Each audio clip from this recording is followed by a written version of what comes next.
Esteves, Carol, para sabermos mais informações sobre este problema que aflige muita gente, nós viemos até a Clínica Fênix, na Avenida Santo Antônio, conversar com o Dr. Kleibe. Ele é gastroenterologista e vai nos falar um pouquinho mais sobre o refluxo, né, doutor? É um problema comum que afeta muita gente. O que pode causar o refluxo, que vem aí acometer as pessoas?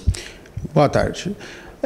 Na verdade, né, a doença do refluxo é uma doença bastante comum, muito comum. Na gastroenterologia, que é a nossa área, é considerada hoje uma das doenças mais comuns. Aliás, cada 100 pacientes, pelo menos 30 deles vêm com doença do refluxo no consultório.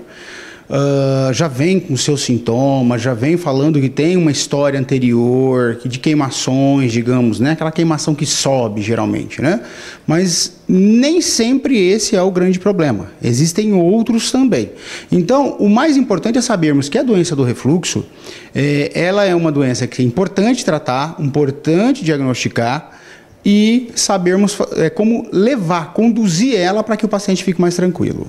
Geralmente, qual que é o hábito de vida, o que as pessoas costumam fazer para que apareça a doença do refluxo? Ou tem ligações com a família, hereditário, como que é? Olha, na verdade, nós ainda, por incrível que pareça, o estudo da doença do refluxo é muito, muito jovem, né? Porque algumas coisas modernas apareceram agora para a gente fazer as descobertas, como a pH-metria, que é um exame extremamente importante, que é realmente o exame que vai nos dizer se o paciente tem ou não tem doença do refluxo, porque todo mundo acha que a endoscopia vai pegar a doença do refluxo, né? Esses pacientes não precisam fazer nada para ter o refluxo. O refluxo, nós estamos agora descobrindo que ou é genético, ou vem lá das famílias. Pode ver que muita gente na família tem esse problema, né? Porque se nós pararmos para pensar, o problema é, da onde vem o refluxo? O refluxo vem num defeito que nós temos. Nós temos um tubo que chama esôfago e depois nós temos o estômago. O alimento tem que entrar pela boca, passar por esse tubo do esôfago e cair no estômago. Entre o tubo do esôfago e o estômago existe uma válvula, mas é uma válvula mesmo, como se fosse uma válvula de retenção. O alimento desce, ela fecha para o alimento não subir. Então, o certo mesmo, na verdade, nós podemos, quem não tem doença do refluxo, quem não tem problema nenhum nessa válvulazinha, pode acabar de comer e deitar, pode acabar de comer e ficar de ponta cabeça. Por quê? Porque essa válvula está ali para proteção. Porém, quem tem doença do refluxo, o defeito está nessa válvula, que não fecha. Então, está descendo o alimento e ela continua aberta. Se qualquer coisa que ele fizer de errado, ou o paciente já tem muita propensão ao refluxo, às vezes não precisa nem fazer nada, o alimento ou o que tiver ali vai querer voltar, e isso vai caracterizar o refluxo. Não nos esquecendo que o que volta é conteúdo que já esteve no estômago, por isso que é refluxo. E o conteúdo do estômago, ele é ácido, então essa é uma preocupação que o paciente tem que ter. E doutor, existe tratamento? Quais são as recomendações aí para quem apresenta esse problema? Bom, na doença do refluxo, o tratamento, né, é sempre, né, sempre não, a maioria das vezes é clínico. Para te falar a verdade, na clínica médica hoje, se você estiver dentro do consenso, tudo direitinho, fazendo o tratamento direitinho com o paciente, de cada 100 pacientes, 95% deles, ou 95 pacientes de cada 100, vão ser tratados com remédio. Existe o remédio certo. Refluxo não é gastrite, porque o grande problema está aí. É você não fazer o diagnóstico, porque se você não chegou a fazer uma pH-metria, que é o exame para a doença do refluxo, provavelmente você não fez o diagnóstico. Você pode ter feito indiretamente. Uma endoscopia deu um problema que chama esofagite. Esofagite é uma inflamação do estômago, do esôfago. Tudo bem. Porém, essa esofagite não precisa ser exatamente do refluxo.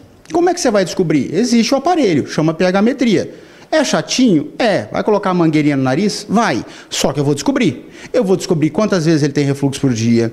Eu vou descobrir quais são os períodos do dia em que o paciente tem mais refluxo. E a partir daí, você vê um tratamento para a doença do refluxo. Por que não é gastrite? Gastrite, em 98% delas, tem cura. Você faz a endoscopia, descobre que é gastrite, trata a base da gastrite, principalmente se tiver uma bactériazinha ou não, tem que eliminar. E aí esse paciente tem que ter cura.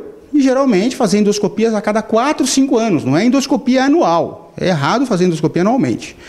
Agora, no refluxo não. O refluxo, essa válvula que está com defeito no paciente, ela vai continuar tendo defeito. Isso aí não tem para onde correr. né? Porque anatomicamente, a anatomia do paciente tem esse defeito. Então, tem duas formas de eu resolver o problema. Uma, tratar clinicamente, que é com medicamento, um medicamento certo. Geralmente, os medicamentos para refluxo são um pouquinho mais fortes do que os medicamentos para gastrite. Ou a segunda opção, que existe a cura. A cura é através de uma cirurgia, onde essa válvula, com uma parte do estômago, ela vai ser quase que reconfeccionada. Não vai confeccionar uma outra válvula, mas vai haver alguma coisa na fisiologia e na anatomia de uma cirurgia que eu consigo fazer com que essa válvula volte ou algo parecendo com ela volte a funcionar. Uma correção. Uma correção, exatamente. Muito tranquila, dá para fazer. É videolaparoscópica, não é aquela cirurgia aberta, geralmente é pelos furinhos. E através daí, geralmente, a cura vem entre 90% e 95% das vezes. Então, refluxo ou trata clinicamente com remédio, provavelmente para o resto da vida, ou você trata com cirurgia, que seria a cura. Então, a recomendação, doutor, é procurar um especialista. Sempre, né? Fica a dica. Eu acho que quando você tem um problema, e assim, muitas pessoas acham que para ter refluxo tem que ter uma queimação que sobe, um líquido que vem amargo. Não é assim. O refluxo ele pode se manifestar de várias formas. O refluxo pode se manifestar através de asma. 60% a 70% dos casos de asma são por causa do refluxo. Por causa de pneumonias de repetição, que a pessoa não sabe de onde é que está vindo. Se você for fazer uma pesquisa, pode ser doença do refluxo.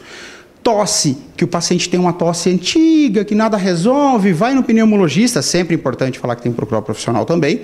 Ele descarta todas as possibilidades de um problema de pulmão, e aí, provavelmente, quem está dando a tosse nele pode ser a doença do refluxo.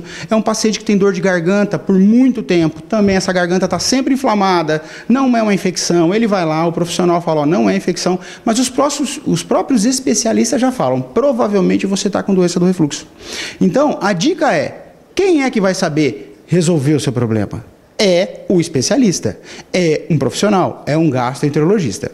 Então, quando você tiver uma dúvida ou algum outro profissional te encaminhe, vá para o gastroenterologista, vá para o especialista, não fique se machucando em casa, porque o refluxo tem suas consequências, podendo chegar, em alguns casos, até o câncer de tubo de esôfago.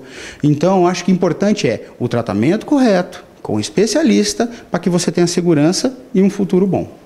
Ok, muito obrigado pelas informações e pelas dicas. Dr. Cleibe Nicásio, gastroenterologista. Obrigado, meu querido. E precisando de nós, estaremos aqui à disposição.